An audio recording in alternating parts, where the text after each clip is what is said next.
ধর্ষণ এবং হত্যার পরে আসামিকে 7 ঘন্টার ভিতরে গ্রেফতার করতে আমরা সক্ষম হয়েছি। আদালতে স্বীকারোক্তিমূলক জবানবন্দি দিয়েছে সাথে সাথে একদিনের মধ্যে। সেই 164 স্টেটমেন্টে তার সহযোগী অপরাধী হিসেবে তার স্ত্রীকেও, তার নামও এসছে, তাকেও গ্রেফতার করা হয়েছে। আমরা খুব দ্রুততার সাথে আদালতের অনুমতি নিয়ে ডিএনএ টেস্ট করিয়েছি।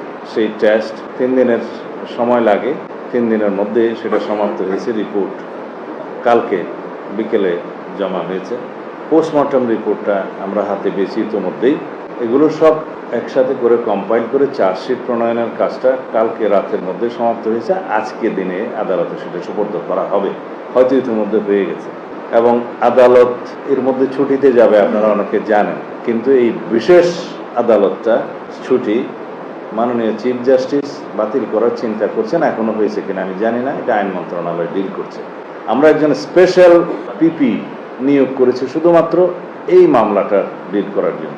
সবকিছু বিবেচনায় আমরা আশা করছি আজকের মধ্যে তো চার্জশিট প্রদান করা হবেই, এবং খুব সম্ভবত 5 থেকে 7 দিনের ভিতরে এই বিচার কার্য সমাপ্ত হবে।